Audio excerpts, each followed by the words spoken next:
Welcome back, everybody, to another fantastic episode of the Every Pokemon Episode Ever podcast. My name is Wrestling Chris G, and on the other line with me, he's the one that shines the most, and he's all full of bright colors. It's good old Dougie Fresh. Dougie, man, how you doing? I'm not doing too bad. Um, I'm You got to full roll of with it. one color that I know of. I don't. If I have other colors coming out of me, I'm going to the doctor. That's good. That's good. That's good. But I did want to throw out. I mean, obviously, this is going to be months after the fact, but as of this recording, we are recording on March 9th, 2021. Me and you, Doug, made it to number 33 in the TV review section of podcasting in the podcasting world. Our Woo! podcast. I don't even think we got up that high with freaking sports entertainment breakdown. So high fives to us on that. Yeah, we might have gotten up there at our peak, but Yeah. Yeah, back when there wasn't as many wrestling podcasts and freaking celebrities bumping us off that are kind of in the game. right, exactly. When there wasn't a global pandemic and everybody had no excuse but to be home, and what else are you going to do except start a podcast in I know, 2021? for real.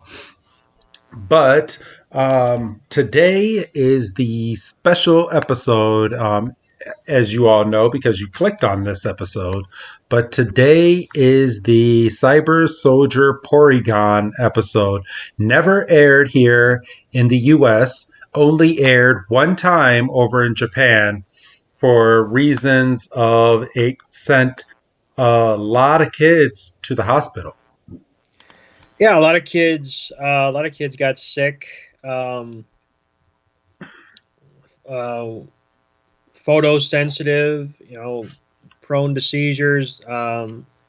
Apparently, it's the specific light sequence, the red and blue lights Yes. that are flashing during the Porygon battle sequence, which And of course, yellow. and yeah, okay, yeah, of course. Um, Flashing during the battle sequence, which we'll get to. So if you're following along with us, um, I'm sure any copy you're going to find online has a warning on it. Yes. Um, Please, people, please. And you're going to see us do things. I mean, you're probably not going to notice it too much, but I've gracefully asked Doug if Doug could go over that battle scene himself when we get to it, because I myself, I'm epileptic and I don't want to stir up anything by watching that scene again. I got lucky the first time, but who knows what'll happen the second time. so what are you going to do? Are you just going to jump ahead? I'm gonna pause it because I know where that scene is now, and I'm gonna just fast forward. Like I think that scene is like 2 minutes long. I'm gonna fast forward probably like a minute and a half, 2 minutes, and then jump right back in with you. Yeah, because it kind of sneaks up on you if you're not paying attention. Yes. Like I was sitting there watching it, pardon me, the first time, and I was like, all right, I know this is coming up, because again, the big motherfuck warning on top, kids were sick in Japan. It's like, okay. And then I was like, what's so bad? And then I was like, oh, that'll do it. Yeah. Um, and do not, if you are, and we're not asking you because we normally ask you to kind of follow along with us if you can. We're not asking you to watch this. We're just asking you to listen to our voices as we review it. If you are interested in watching the episode as we are going through it, by all means. But I do want to throw out there that this has made a lot of people sick. So watch it at your own discretion. And we will be getting into the episode. I mean, overall, it's a pretty fun episode. it's a fine episode, and I mean, yeah, and you kind of hit the nail on the head. If you pardon me, if you feel like you need to watch it, you're taking the risk on yourself. Yes. Um, and my version that I'm watching doesn't have the subtitles. So as we're getting into this, I'm gonna fucking find one with subtitles. How the fuck does it not have?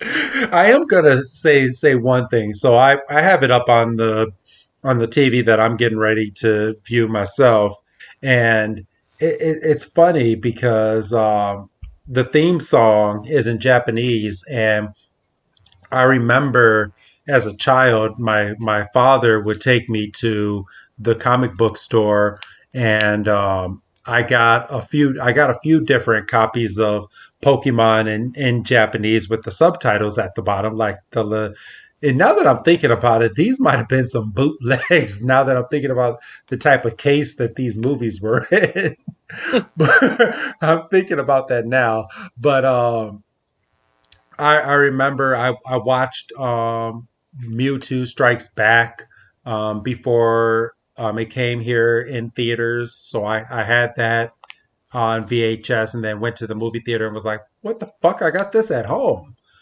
But I watched that like months before.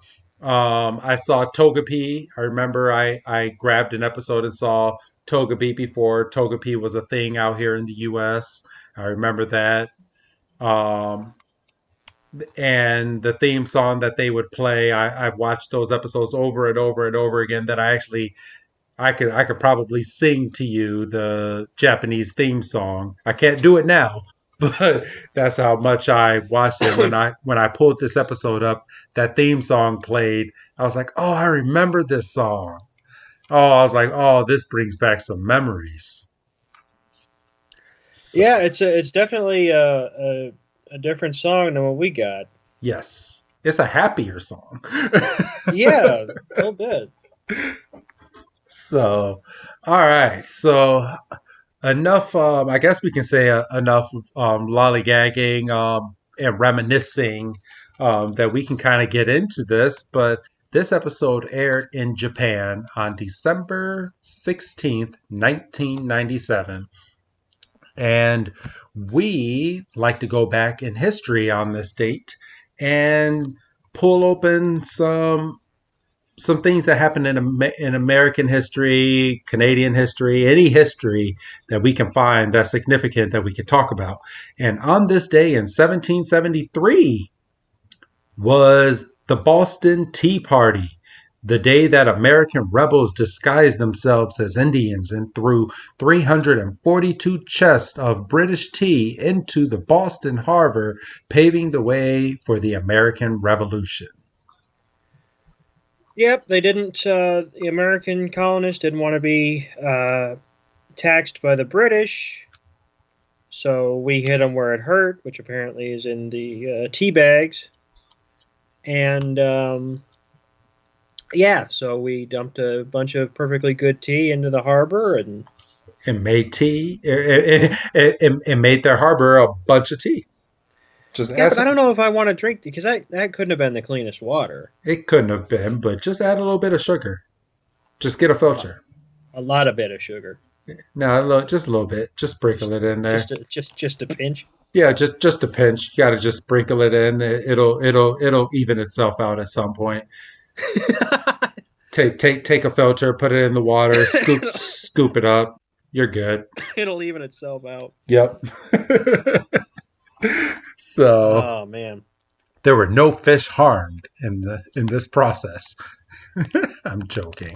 I have no idea. there had to have been. Yeah, these fish were like, oh, this tastes what the fuck. What the Eh. heck is that? So, all right, but that is what happened on my date. And Dougie Fresh, we went off air. We were talking off air that you have about 5 or 6 possibilities, and you're gonna surprise me. So, which one did you pick for yours? So to contrast your selection of something that happened way back in the 1700s. On December 16th, 2019, 25 years after its original release, I know which one you picked. Mariah Carey's super infectious All I Want for Christmas Is You finally tops the Billboard 100 charts. Yeah. 25 years after its release. That's fucking crazy. As catchy as that song is, you're telling me it took 25 years to become number one? Yeah, I don't understand it. I I, don't. I mean, like, that's my favorite Christmas song of the year. Like, I can listen to that over and over and over again. And I know for you, it's not your not your favorite. You because I remember singing it, and you were like, "Oh, you go to hell." you go right to hell. You stop singing that song. No, it's just. I mean, and I understand. It's Mariah Carey. She doesn't put out duds. But it's and the problem is it's catchy. Very. And you hear it once, and heaven forbid you hear it at the beginning of a party or the beginning of a night, because it's gonna stick with you until you go to bed. Yes. And it'll probably be in your dreams too, like it is for me. Fucking wake up and you're gonna have like a Spotify alarm set, and it's gonna be that song for no damn reason. Well, you get out of my house. I know that's your song. I know that's your song. I hope not year round. No, no, no. Only around Christmas. Only around Christmas. But still. You used to do, and I'm peeling back a curtain. You might not want peeled back, but fuck it. Uh-oh. You used to do the Undisputed Era's entrance theme. Or are you still doing that with them kind of being on the outs? Well, that was changed outside of my power. Um, my wife made me take that off because it was every fucking morning. I'm getting up and ready, getting up for work, and all you hear is boom, dun, dun, dun, dun, dun, dun, dun. And some mornings I'd wake up and I'd hear it, and then as they're getting ready to do the boom, my thumb goes up and comes down on my forehead, just boom. And Stephanie will just be like, "Will you stop that? Turn that off." You don't even do it subconsciously. It happens. Yeah, it just happens. 5:30, 6 o'clock in the morning. It's a great way to wake up. It's a great way. So yeah, that I haven't even thought of that because it's been so long now because she made me change that shit. But it was a good time. It was a good. It had a good run. It had a good run. Yeah, it did. Now I have to listen to freaking Patrick and SpongeBob in the morning for my son every single morning on the Alexa. Jesus.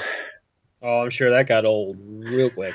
Oh yeah, it's Patrick knocking on a door, going, "Hello, hello, is anybody here?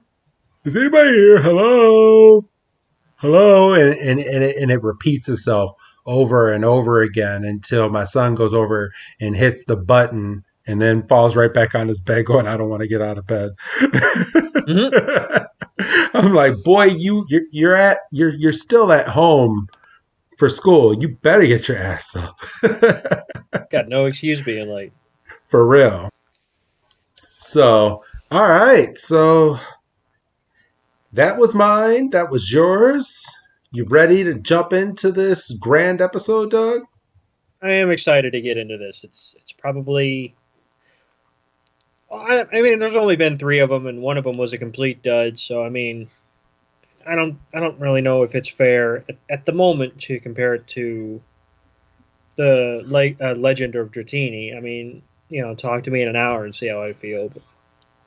Let's see. I do believe, because after this episode, I believe we're pretty much good to go on our banned episodes, and that the episodes, Mr. Mime.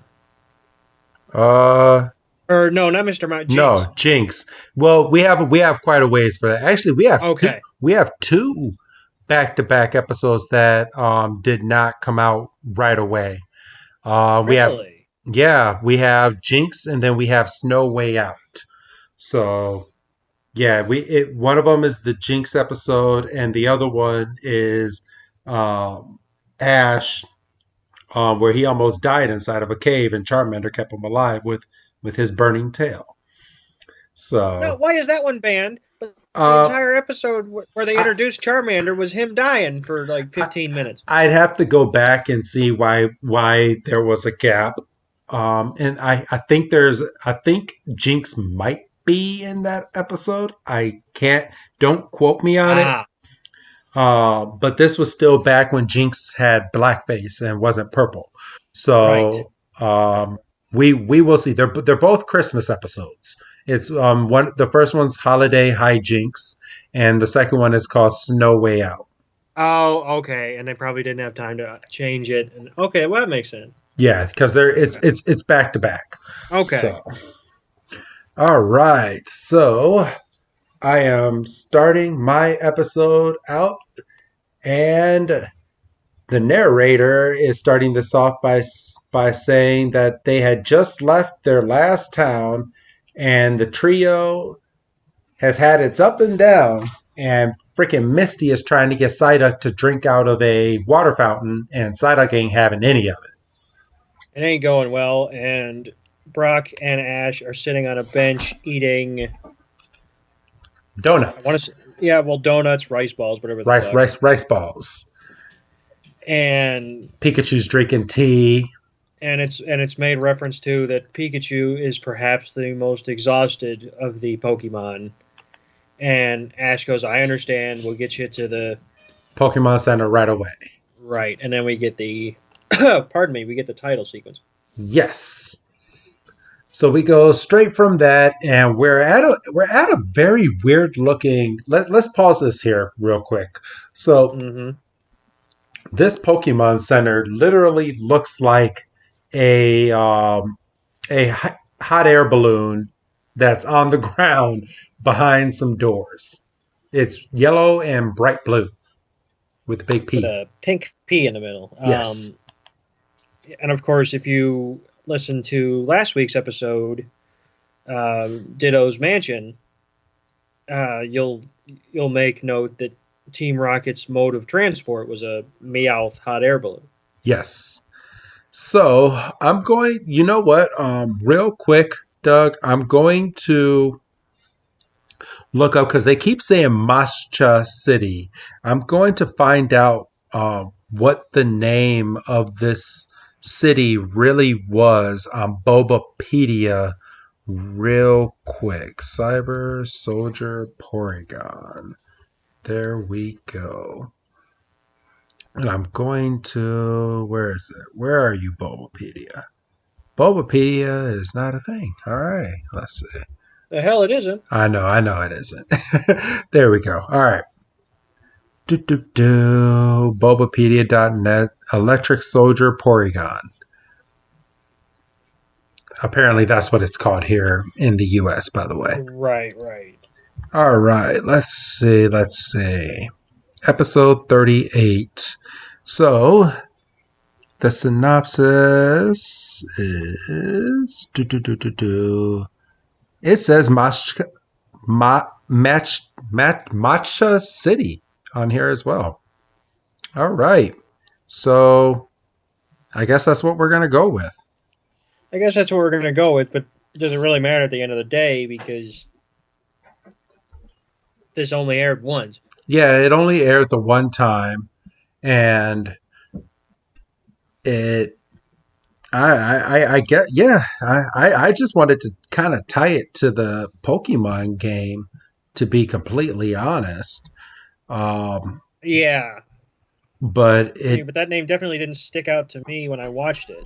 well apparently a lot of these cities that they're going into doesn't really um, go well in the video game as well because remember the Grimer episode? You're right. Gringy City, yeah. Yeah, cringy. Wasn't no Gringy City and no red and blue. No. Uh, so Remember that.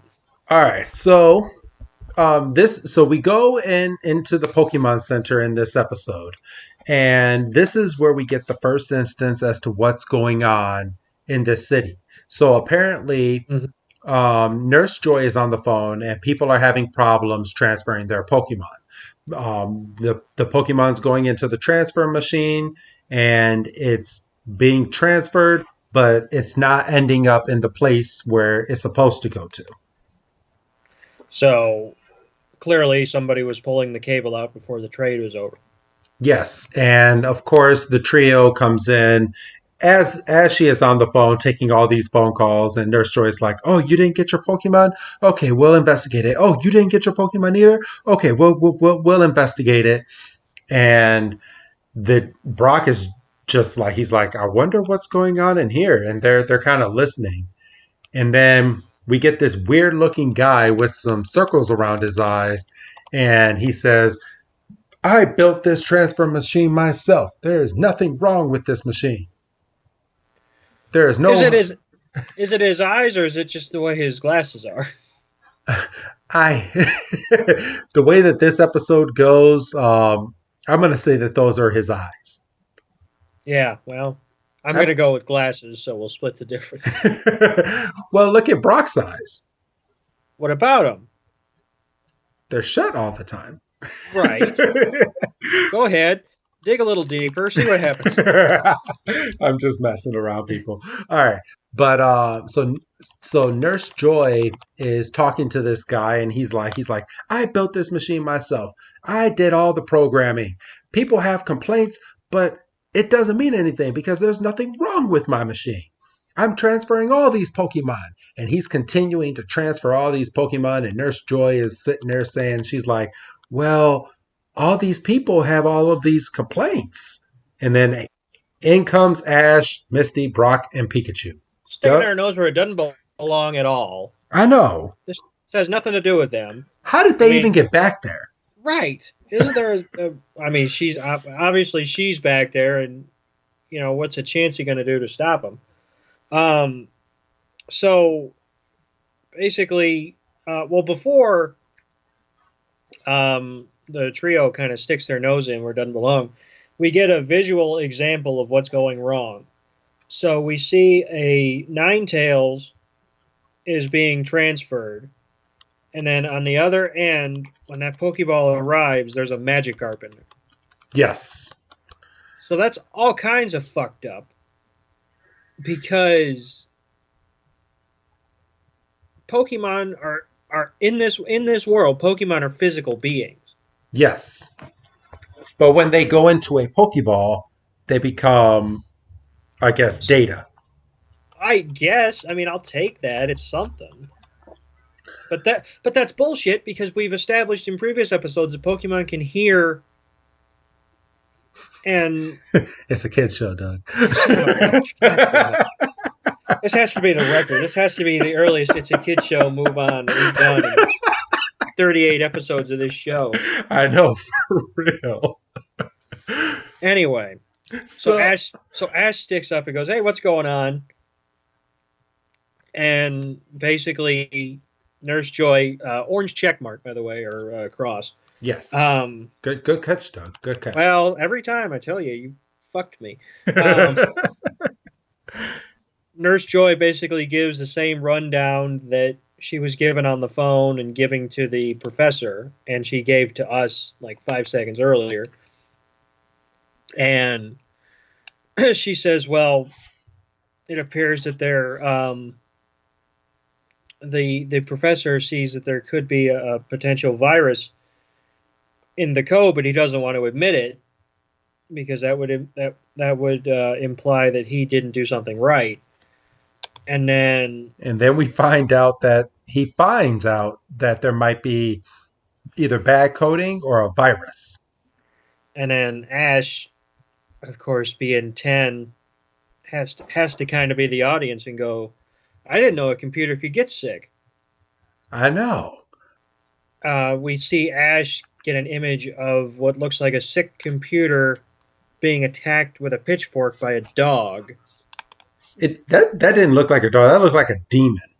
That was a dog. That looked like a demon. If I've seen a dog. And then it's at this point that this professor he's like no, he's like my stuff is perfectly fine, no virus can get inside that easily, like he is flipping shit So there's because advanced circuits. yeah, he gets it's just he gets offended easily, and then out of nowhere he just runs out of the room. And I mean, you have a 2 10 year olds and a 13-year old or 15-year old watching this man just flip shit and just run out. And I mean, he's gone. And then, you know, like you said, the kids are kind of they're kind of left holding the ball. And then, Brock is like, he's like, who is this guy? And this is where we get the guy's name. His name is Akihabara Hakis. Obviously, that's a Japanese name. yeah, I was going to say his name would probably be like Jim Smith or something. Yes. And Nurse Joy is like, he developed a program for the transfer system. So this is how you transfer your Pokemon to your famous professors. So basically, he's gone. So it's left to the kids, of course, because it's their show to Kind of figure this out. well figure it out, but also kind of go back to his house and kind of kick him in the ass and be like, "Hey, fucking get on your shit." And it looks like Nurse Joy threw together a map with crayon Ha! because they have to follow the map to get over to his house, and it's poorly drawn, but she must think he's crazy too because she drew him with the squiggly things around his eyes as well. Yeah, well, so that's why I'm saying that's his glasses. I think there's more to this story. No, I think I figured it out. This is glasses. It's his glasses. Oh, so So they find the guy's house, and it's this kind of I was gonna say run down. I mean the gate's kind of run down, but the house itself is kind of fine. I mean, not even just that, but the it's a big ass house. So And this dude must be freaking loaded. of course it wouldn't be Pokemon entering a house if it wasn't empty. So, all right. So the trio finds the house, and the door just happens to be unlocked, and they make their way in. And they don't see anybody, so they just keep walking. And Misty, of course, sees what's wrong first, and she's freaking out. And then Brock sees it. And then we turn around and we're confronted with a giant head of old Akihara. Yes. And they say, "What the fuck?" And, you know, Pikachu shocks it, and it disintegrates, but then it re-energizes itself. And it becomes And a then that's ride. well, and that's when Brock kind of looks down and goes, "Hey, look, it's a fucking projection." Yes. Because Pikachu thunder shocks it, and when he thunder shocks it, yeah, like you said, it breaks apart, comes back together, and Brock's like, it just restored itself. Oh, it's a projection.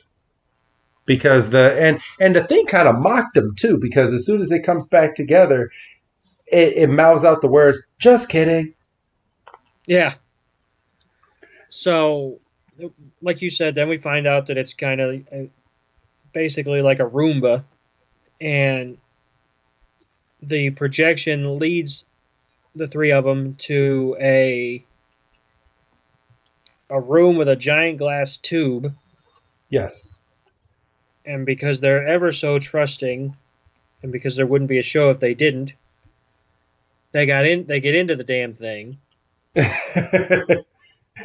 This thing, this episode takes a big turn real quick. So, what we're about to talk about, everyone, remember back to the Sabrina episode Yeah, when Ash and the gang got turned into dolls. Okay, so right. what's getting ready to happen in this scene is kind of similar to that. But what happens here is that they walk into this tube and they get computerized and switched over into the computer, which is weird. Because they want to go in and figure out what's going on with the transfer system, and this guy's just crazy enough to Send some kids in to do it. right. But okay, so and I don't want to seem like it's not that they were even wanting to do this. Like the scientists closed the door on these kids, and Ash and the trio go running over to the glass to hit it. They're like, "Hey, what are you doing? Are you planning on locking us away in here? What's going on?" And the professor basically just goes, um, "There's a virus in this system. I need your help. I'm going to send you in. You need to find it and beat the virus, and then I'll let you come back out." Which And is fucked up. well, you say that, but they got in it. But they didn't know what they were getting into. They when they walked into the thing, they said, "I can't see a damn thing." If you, there's a giant glass tube in the middle of a room, Yeah. I'm not getting in it. I don't know if, Unprovoked. exactly. But it's at this time that after they're talking to this crazy muck, Porygon makes his first appearance in the Pokemon series. And of course, because it's Misty and it's an unfamiliar Pokemon, she jumps. But Yes. this one isn't near as bad as a bug type Pokemon. And he says it's the very first CGI Pokemon called Porygon. And And oh, no, go ahead. I don't know where I was going. Go ahead. oh, and Misty is like, so what do you plan on doing with us? Are you gonna let us out? And he said, there is nothing that I, the genius Akihara, can't solve. And then what's the next line that he says? Oh, and then Ash looks up at the camera and goes, then what caused this incident? And then we find out that a group of vandals stole the original, stole the prototype Porygon, Well, and of it course, was well, it wasn't that they stole. So we we have some people that look like Team Rocket. Well, of course, it is Team Rocket. They go into the machine and they digitalize themselves into the system and caused this virus. So the virus is Team Rocket, right, and Team Rocket found a way to, while in the system, transfer, I guess, Pokemon to themselves instead of transferring the Pokemon over somewhere else. So my guess is, and this was my guess, like watching this, are they creating these Magikarp? Are these digitalized Magikarp that they're sending to all these trainers, Doug? it could be. It could be James still has a vendetta out about Magikarp from the Saint Anne, and he's Yeah, still bitter, and he's like, if I have to be saddled with this damn fish, I'm gonna have everyone be saddled with this damn fish. yeah, So it's at this time after the professor is talking about this stuff, the trio snaps their fingers and go, Team Rocket. which duh. Yeah. And then and then we get an image of a computer getting a physical shot and Team Rocket going, nah. And the guy is like, if I put a strong enough vaccine software in the computer right now, the humans inside will be blown to pieces. which we don't necessarily want. No. And and even the professor doesn't want that. He's like, that's what I'm worried about. And Ash kind of goes, he's like, is there no other way to get this done? And the professor's like, no. So if I put the vaccine into this computer while these humans are in there, these humans will be vanished, and then basically I'm going to be in trouble. But if I send you in there and you can get them out of the software and I can bring you back, it will fix everything. So basically, we find out we've basically known for 5 minutes that these well, four and Porygon. Yes. So these five people are going to be sent into Computer the software. dit well, right, the electronic world or whatever they're calling it, and it's their job to hunt down Team Rocket and get them out as well as themselves. And Misty's like, "Well, what happens if we don't make it out?" And the professor basically gets pushed into a corner, and he kind of tries to sweeten the pot and by saying that he can get them out, but he is also thinking in his head, well, if they can't get him out, then they might be stuck in this computer world forever. So he's not even like 100% that he can get the trio out of there, which is kind of fucked up. But he's not, but he's just crazy enough to say, "Oh, it's not me going in there." Yeah, exactly. Because He's like, "We'll figure it out." we'll figure it out. You'll be okay, is basically what he's saying. So we go straight from that, and let's see, Bracco sending a person. Hold on, let me kind of rewind this because I want to um, get Brock's actual lie. He said, sending a person into the electrical world or electronic world. No one's done that before, have they? And Missy's like, but what if we can't get back?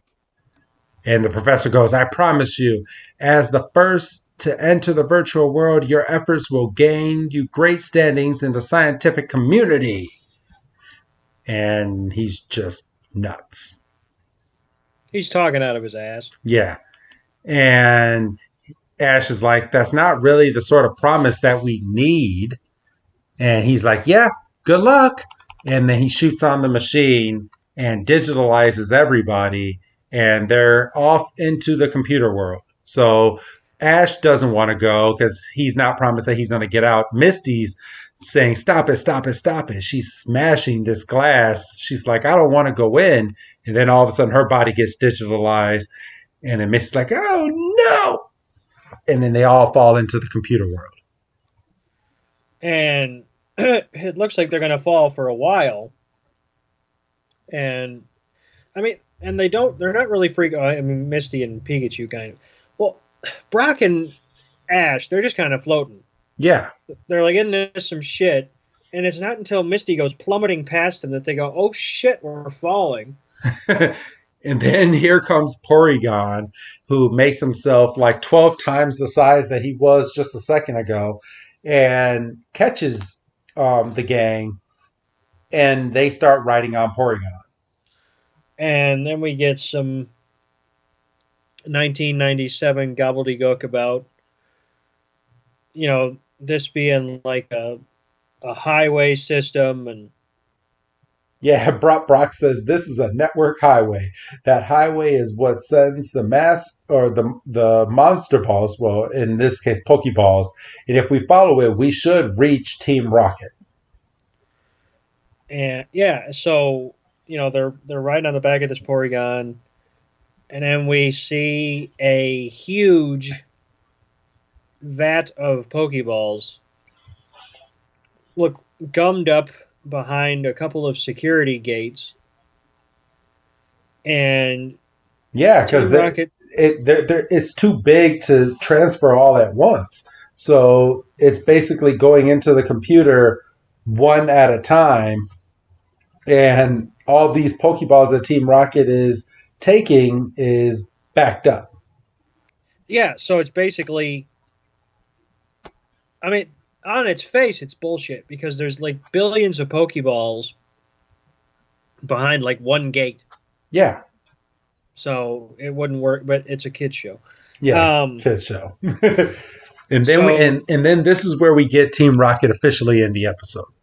right, and Team Rocket pops up to try to do their intro, but Meowth shoots him down, saying, We're not here to talk.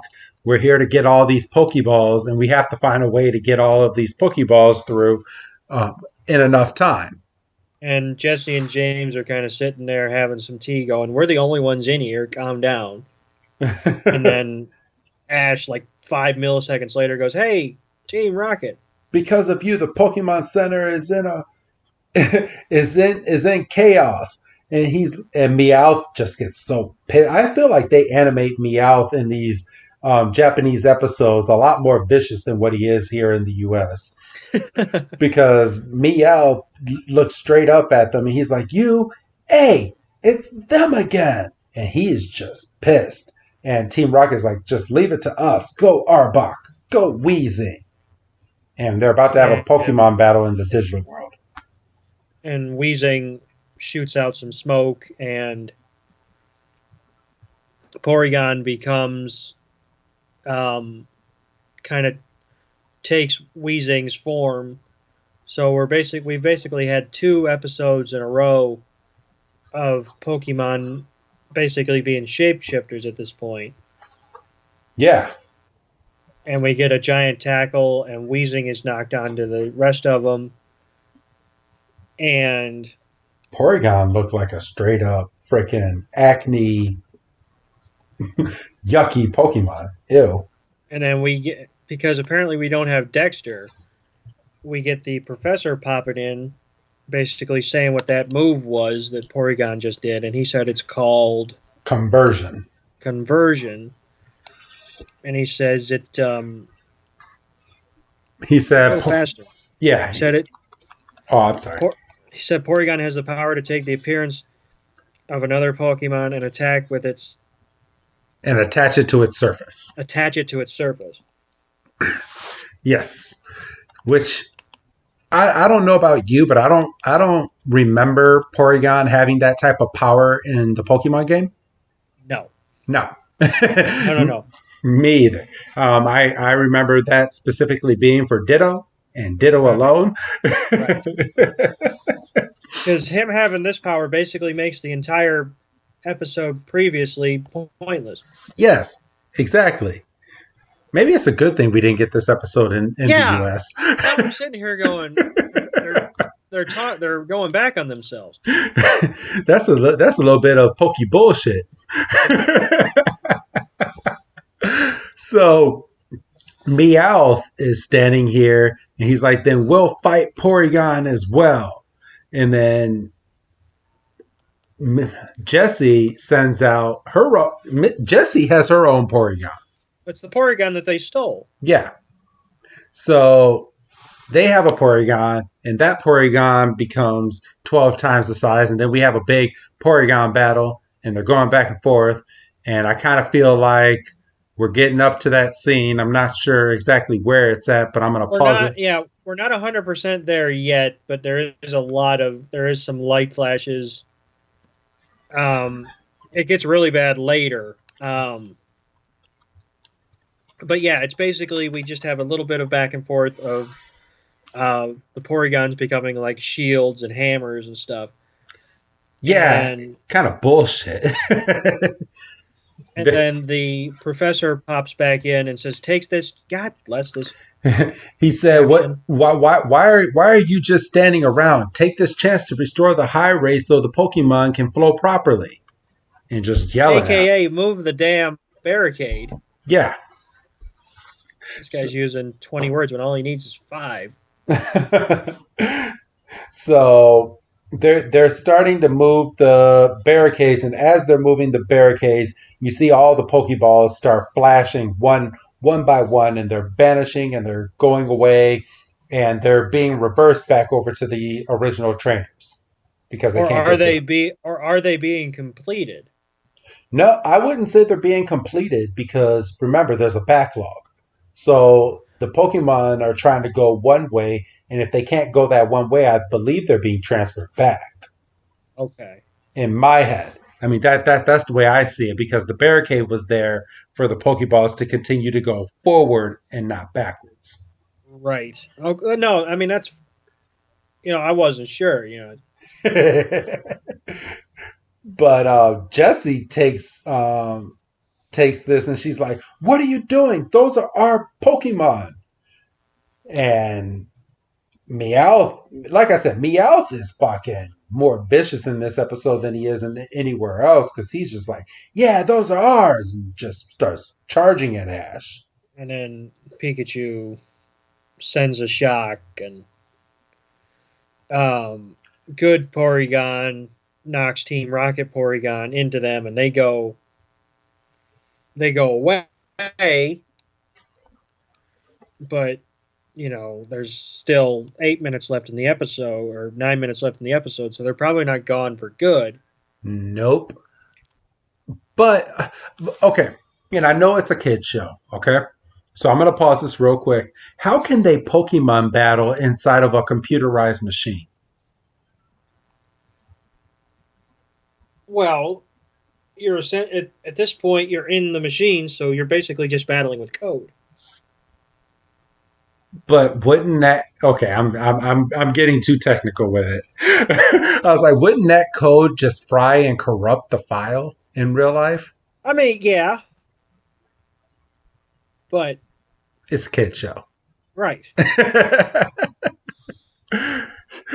So, all right. So we go back into the real world over to the professor, and the professor's like, "What? The Pokemon Center is accessing the transfer program."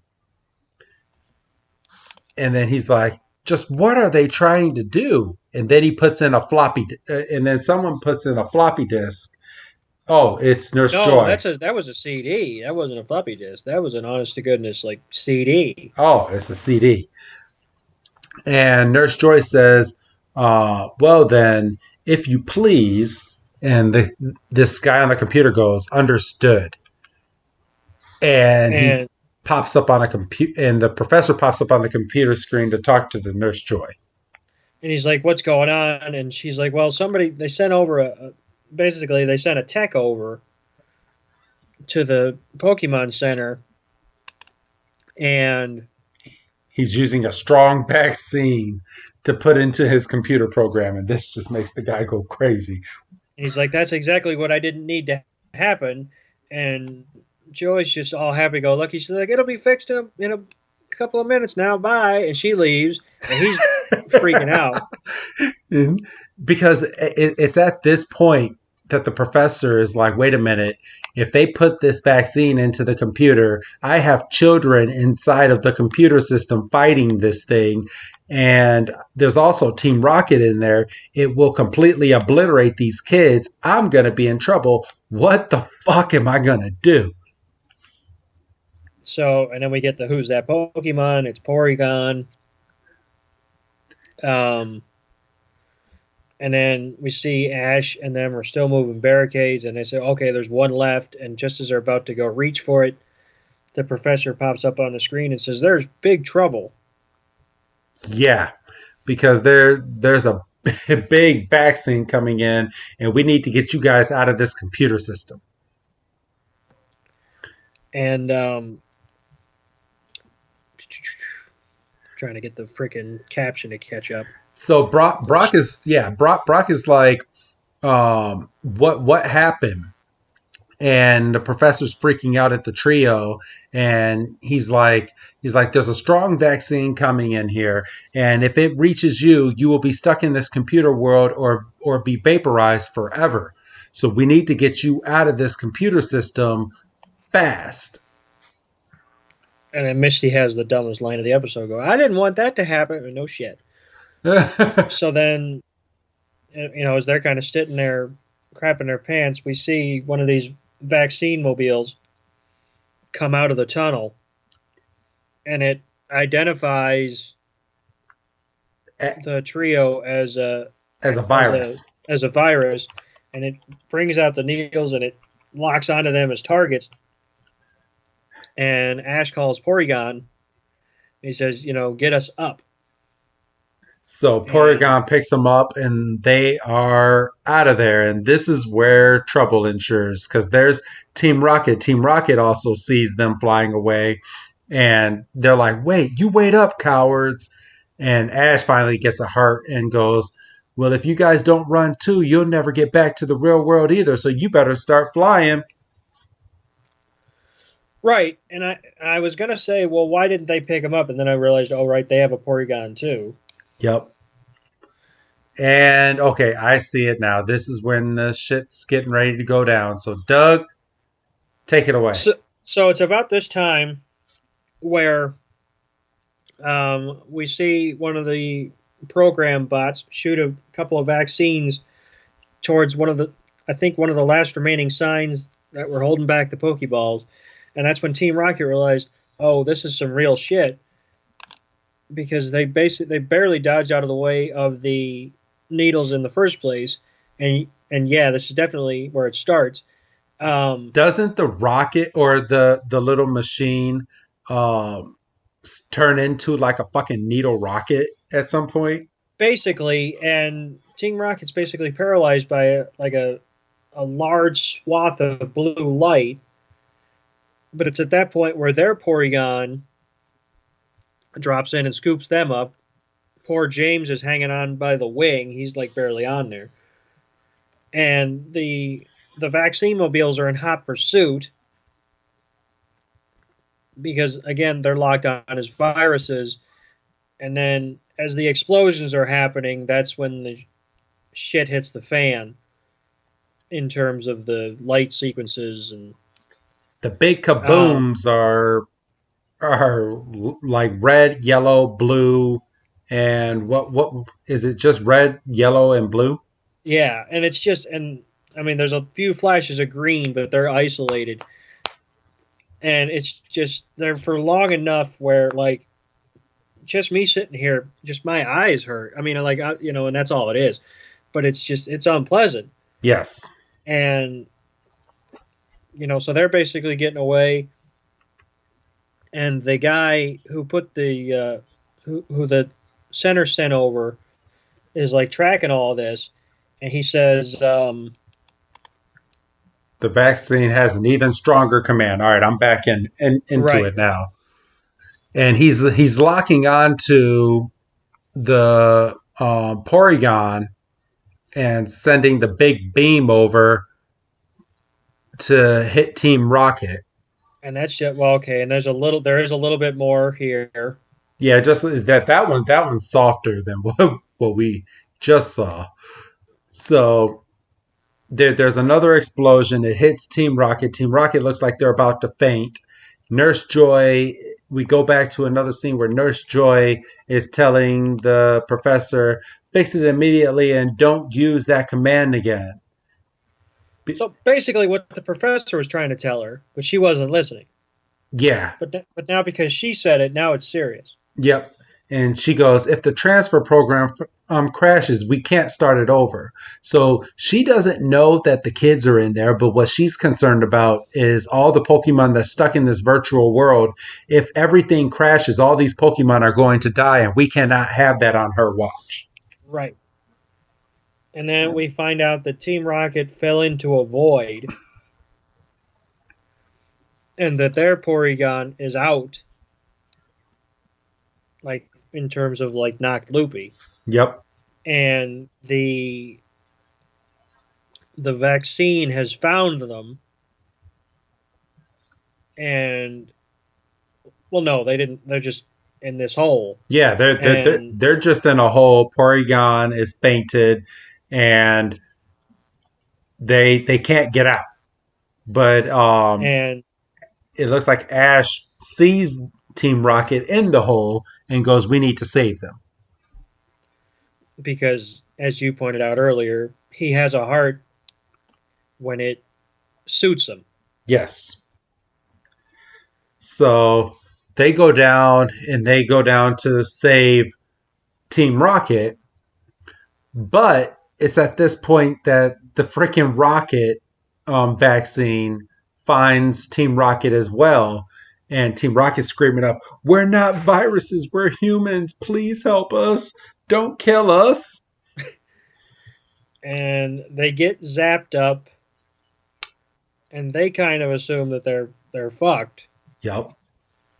And the guy says, "Well, the vaccine has been eliminated," and so he's satisfied.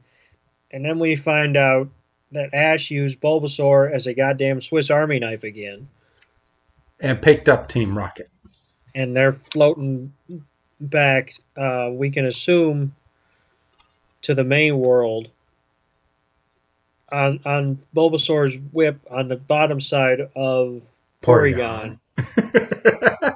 They Then look dead. they look dead.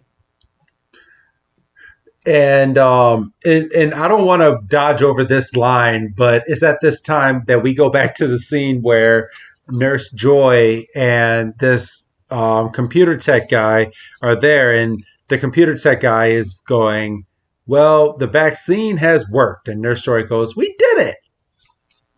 We did Unbe- it. Unbeknownst to her. And as damn, there is another sequence, isn't there?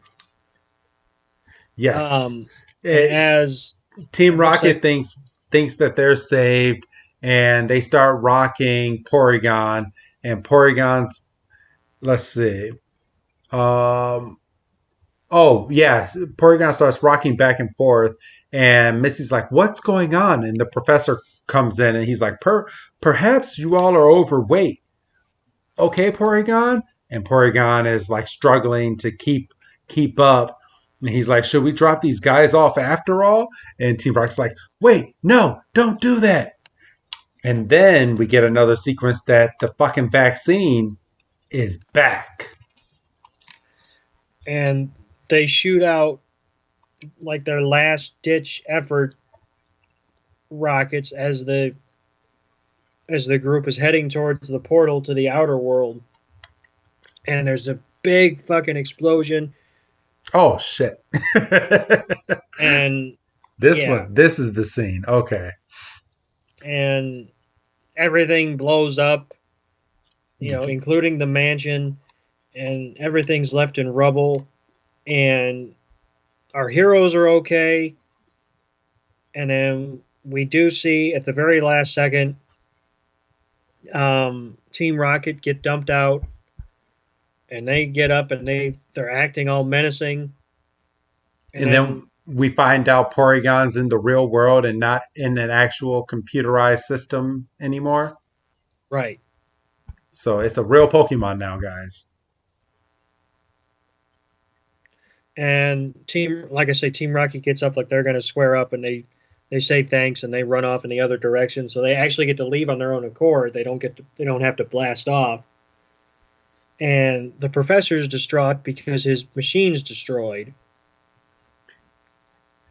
And he's like, "I thought if this was around, everyone's life would be more convenient, but I just left everyone down." And Ash makes a fucking sly remark, and he's like, "Try to make a safer system next time." Yeah, like it's that fucking simple. But then we immediately cut to the transfer system working perfectly. Yes.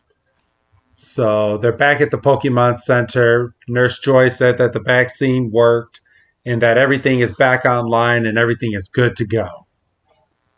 And Ash is like, "Nobody knows that we just risked our lives." And Missy's basically like, "Yeah, we fixed the machine, but we can keep it to ourselves." Yeah. And as they're about to leave, Pikachu is like, ahem. And then Ash is like, "All right, at the beginning of the episode, I promised that we get you looked at." And Nurse Joy looks over and goes, "Yeah, we'll be glad to to look over your Pikachu. And then we get the narrator going, but even after Pikachu is feeling better, Ash and friends' journey will go on and And on on and and on. on. And then we get the to be continued. Right. No And Poke Rap. no Poke Rap. This is they don't have the Poke Rap in Japan. Well, they should. But yeah, that's the episode. Great episode. I thoroughly like. If it wasn't for what this episode kind of represents, I would say this is one of my more favorite of the band episodes. It's a cool concept. I mean, you're dealing with the internet in 1990s, late 97, Yes. So So yeah, I mean, like I say, I refuse to acknowledge Beauty at the Beach. So it's basically between, Cyber you Soldier have to and acknowledge Beauty and the Beach. no, I don't have to. We reviewed it. It's an episode. It's a thing. Twice. I know. I don't want to think about it again. But this was a great episode, and it was fun to review it. It was. It was a good episode, and like you said, but I'm sitting there going, couldn't they have toned the light flashes down? They could, but it's just the sequence of the lights.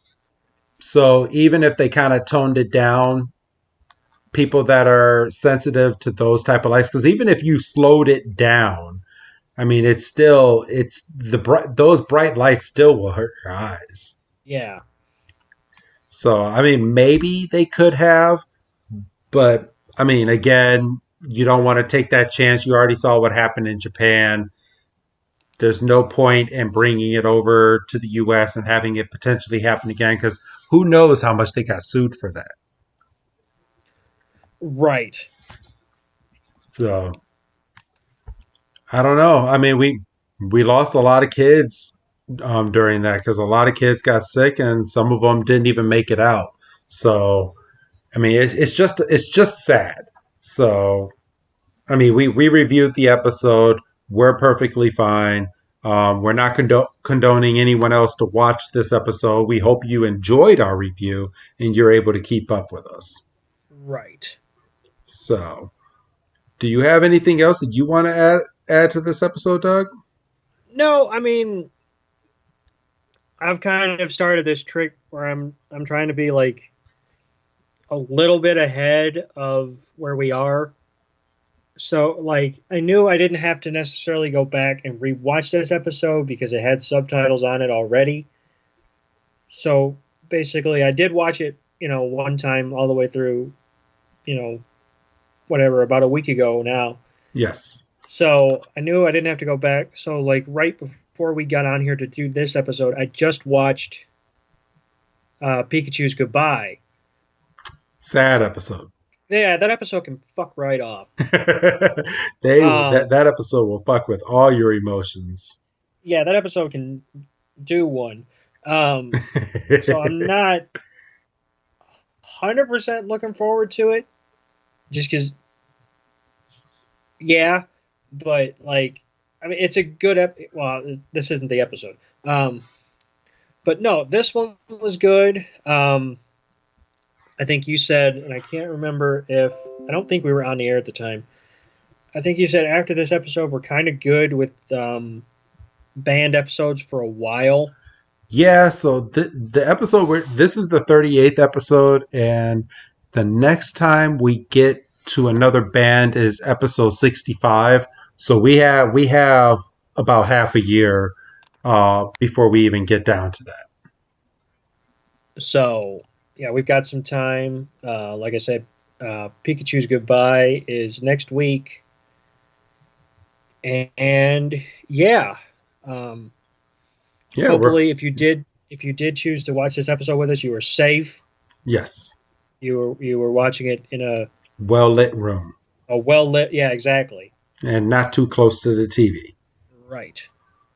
So, but yeah, this was fun. I thoroughly enjoyed watching this episode back again, And we hope you guys really enjoyed our review. And then next week, we're getting back. So next week is Pikachu's Goodbye. And then we have, I think you said at the beginning of this series that the Battling Eevee brothers is one of your favorites. It's one of my favorites just because we really get into the nitty gritty of, I don't want to say evolution culture because that sounds douchey, but kind No, of. I was about to say it basically is because we finally get introduced to evolution stones Well, it was briefly touched on in with Pikachu. Clefairy and the Moonstone and the Electric Shock Showdown, Yes. but all it was, hey, if you give Pikachu the stone, he's going to evolve. Well, how do you give Pikachu the stone? And it's not really touched on. Nope. Is it an enema? Is it, An enema, Doug. Well, I don't know how. I don't know. So, but yes. So I'm going to ask you because we kind of do this from time to time when we remember. But next week's episode is Pikachu's Goodbye, or translated from Japanese, Forest of Pikachu. I like the Japanese translation. I do because you get a false. You get a. I had it. You get the wrong idea Yes. off of Pikachu's goodbye because he And does say goodbye. I mean, we'll get into it.